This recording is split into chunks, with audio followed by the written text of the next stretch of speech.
ताज्या बातम्यांसाठी पाहत रहा तिचा सागर न्यूज। तुम्ही पाहू शकता तिथे आपण वॉर्ड नंबर 15 मध्ये आता जमलेलो आहोत आणि इथे प्रत्येक ठिकाणी प्रत्येक घरामध्ये पुष्पगुच्छ देऊन काँग्रेसच्या उमेदवारांचं म्हणजेच मंगेश चव्हाण, फिरोज पठाण यांचं स्वागत केलं जात आहे। अक्षरशः त्यांना दारात आल्यानंतर त्यांची ओवाळणी केली जात आहे, त्यांना ओवाळलं जात आहे। अशा प्रकारे सामान्य जनतेचा त्यांना मिळणारा हा प्रतिसाद आहे। वाटते सर या वॉर्ड मध्ये वारं कुणाचं आहे? वार्ड नंबर 15 मध्ये मंगेश चव्हाण आणि मग त्याला इतर जे साथ देणारे जे उमेदवार आहेत त्यांना सुद्धा ह्या वार्डामध्ये चांगल्या प्रकारे प्रतिसाद मिळतोय आणि निवडून येणार मंगेश चव्हाणच निवडून येणार। तुम्ही एवढं ठामपणे कसं सांगू शकता? एवढं आपुलकीचं नातं त्यांच्यासोबत कसं? कारण आम्हाला 15 वर्षाचा कॉन्फिडन्स आहे ह्या वार्डामध्ये। 15 वर्षाचा कॉन्फिडन्स आहे ह्या वार्डामध्ये, त्यामुळे आम्ही ठामपणे सांगू शकतो। त्यांच्या विकास कामांबद्दल काय सांगू शकता? 19च्या महापौरामध्ये त्यांनी भरपूर काही कामं केली। सगळ्यांच्या भांडणात सगळ्यात बेस्ट आता आपलं काँग्रेस आणि राष्ट्रवादी पुढे राहणार आहेत। जयंत पाटील तुमचा पाठिंबा कोणाला असेल सर? आम्ही आता मंगेश चव्हाण आम्ही वोट देणार। बद्दल काय वाटतं? या वॉर्डचा विकास कुणाकडनं झालाय? आता कसं आहे, ही माझी नगरसेवकच आहे। कोण? हे आता मंगेश चव्हाण आणि पठाण आलेले आणि एखाद्या कामाला जर त्यांना हाक मारली तर ते लगेच आमच्या हाक्याला ओ देतात आणि येतात। त्यामुळे कसं त्यांचं जन्मत ह्या वार्डात तर चांगलेला आहे, त्यामुळे आमचं कसं जन्मत चांगलं आहे त्यांचं। आम्ही जरी एखाद्या हाक मारली, फोन केला की लगेच येऊन ते आमचं सांत्वन करतात, काय असेल ते काम करतात। असाच नगरसेवक आम्हाला पाहिजे। नगरसेवक होण्यासाठी आणखी कोणते कोणते गुण हवे आहेत जे त्यांच्यामध्ये आहेत?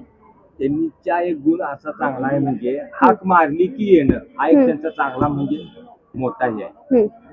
होय, जनसंपर्कात सारखे आहेत त्यांनी सारखे, त्यामुळे ते जनतेसोबत त्यांचा संपर्क कसा आहे सांगू शकता का? संपर्क चांगला आहे त्यांचा। हाक मारली की कुणीही हाक मारू दे, कधी रात्री जरी हाक मारली तरी सुद्धा येऊ शकतात। इथल्या वॉर्डचा पाठिंबा, इथल्या जनतेचा पाठिंबा कुणाला असेल? आम्हाला असाच नगरसेवक पाहिजे की जो आम्ही हाक मारली की आमचे एखादं किरकोळ जे काम असेल तो जो माणूस करतो त्या माणसालाच। ह्या आता मागच्या खेपेला आमच्या पाणी बिणी वर येत नव्हतं, लगेच आम्ही सांगितलं सगळ्या गल्लीनं, त्यांनी लगेच पाईपलाईन टाकून कोणी? या चव्हाण आणि ह्यांनी म्हणजे चव्हाण दादांनी। त्यामुळे आम्हाला कसं आमचं सांगितलेली कामं ते लगेच करतात, त्यामुळे आम्हाला त्यांच्याबद्दल हे आहे।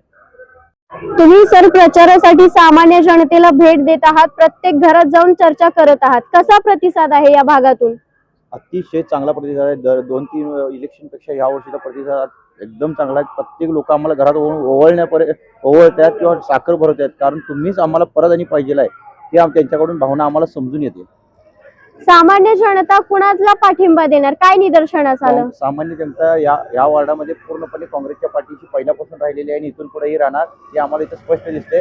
आता आम्हाला फक्त लोकांपर्यंत आपल्या कामाचे हे पोहोचवले, लोकांना सगळे आमची कामं माहिती आहे आणि आता लोकांचा जो प्रतिसाद मिळतोय त्यावरून विरोधकांच्या पायाखालची वाळू सरकले हे आम्हाला त्यांना दाखवून द्यायचे। तुमच्या उमेदवाराकडून तुमच्या काय अपेक्षा आहेत? आमच्या उमेदवारांकडून ज्या आम्ही 5 वर्षापूर्वी अपेक्षा केल्या होत्या त्या त्यांनी पूर्ण केलेले। आता नवीन त्यांना काय करता येईल ते आम्ही सांगेल। त्यांनी आतापर्यंत कोणतेही काम अडवलेलं नाही आहे आणि यापुढेही ते अडवतील असं अडवणार नाही याचं। विरोधकांची सुद्धा कामं त्यांनी केलेली आहेत। विरोधकांच्या दारातल्या गटरी रस्ते सुद्धा त्या आमच्या उमेदवारांनी केलेली आहेत। कुणी केली? मंगेश चव्हाण आणि फिरोज दादांनी आमची कामं त्यांच्या विरोधकांच्या दारातली सुद्धा त्यांनी केलेली आहेत। कुठलाही भेदभाव न करता, कुठलाही जातीभेद न करता त्यांनी पूर्णपणे समाजाचं काम त्यांनी करतच राहिले आणि करतच राहतील।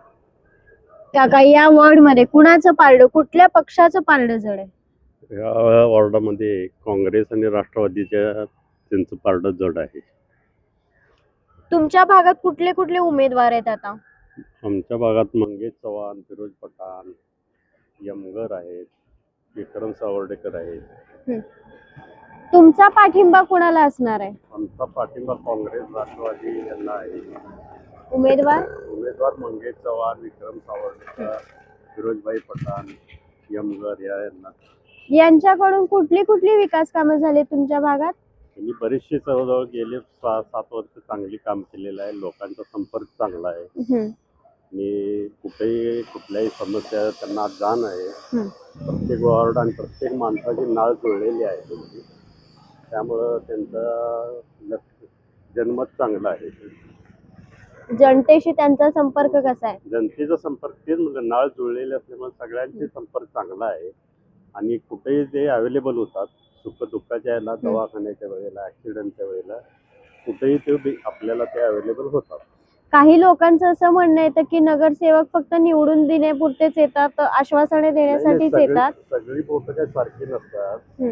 ही चांगली माणसं आहेत आणि इथलं त्यांचं कार्य आणि मला तर वाटतंय सगळं पॅनल यांचं निवडून. नागरिक म्हणून तुम्ही या निवडणुकीकडे काय दृष्टिकोनाने पाहता? सांगली जिल्हा हा काँग्रेसचा बालेकिल्ला आहे. हम्म. त्यामुळे आम्ही फिरोज पठाण यांच्या बाजूलाच राहतो.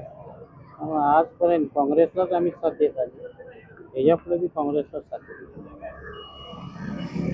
पूर्वीचं मतदान आणि आत्ताचं मतदान या दोन्हीमध्ये काय फरक वाटतो का तुम्हाला? तफावत जाणवते का? पूर्वीचं मतदान आणि आत्ताचं मतदान, हम्म. पूर्वी म्हणजे बॅलेटवर होतं, हम्म. आता ईव्हीएम मिशनवर आहे. हम्म. असं काही जाणवत नाही तरी, कारण का आम्ही आता मतदान केलेलंच आहे. ते आमची सीट निवडून आलेली आहे. नगरसेवक होण्यासाठी कोणते गुण हवेत? नगरसेवकाच्या सर्वसामान्य माणसाचं काम करणारा नगरसेवक, हम्म. सर्वसामान्यांना हाक मारल्याबरोबर येणारा माणूस असावा. मग तुमच्या या अपेक्षा, तुमच्या अडी अडचणींसाठी कोण येतं? काँग्रेसची माणसं येतात, आमचे फिरोज पठाण येतात. हम्म. तुमचा पाठिंबा कोणाला असणार आहे? आता पूर्वीपासून आमचा बालेकिल्लाच आहे काँग्रेसचा, हम्म. ते काँग्रेसलाच राहणार. या निवडणुकीत कुठला पक्ष बाजी मारेल? ते भाजप मारल. भाजपच का? भाजप का मतदान कोणाला बी करा पडणार त्यालाच की भाजपला. म्हणजे आता गेले 15 वर्षापासून बघायला लागलोच काय हम्म. भाजप आल्यापासून मतदान कोणाला नाही करा, भाजपलाच पडतं. मग तुमचा पाठिंबा कोणाला असणार आहे? आता जे पक्ष येते त्यालाच द्या पाहिजे, नाही येणार देऊ नको काय करणार. असं का? तुम्हाला तुम्हाला कोणता उमेदवार योग्य वाटतोय? आमचा उमेदवार आहे नगरसेवक विष्णू मांडा, हम्म. तो योग्य वाटतं. पक्ष त्यांचा? राष्ट्रवादी. मग तुम्ही म्हणताय की भाजपलाच मत, जो पक्ष येईल त्यालाच मत दिलं पाहिजे. होय, आता काय असं? करायचं, किती केलं की ते येणार ती भाजपच ना. एवढं ठामपणे कसं काय सांगू शकताय? आता आम्ही बघतोय व्यवस्थित, हा हा. मतदान कोणालाही घरात पडणार भाजपलाच. हम्म.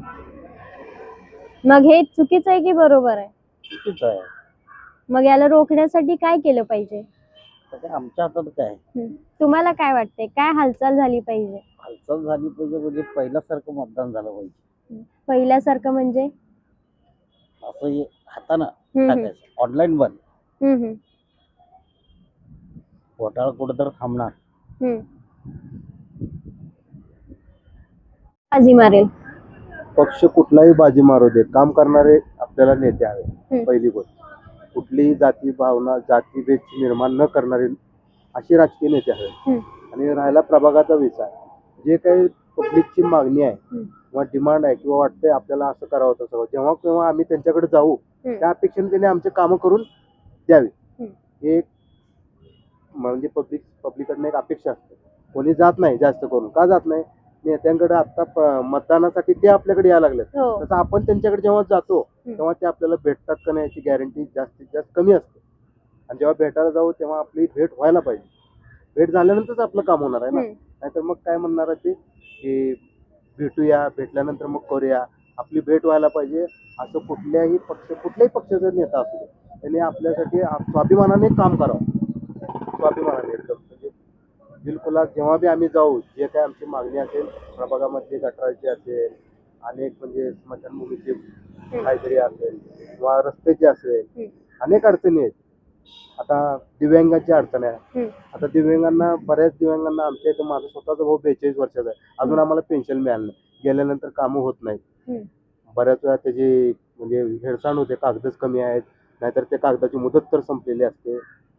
सेतूमधनं आणल्यानंतर तिथं वेळ लागतोय.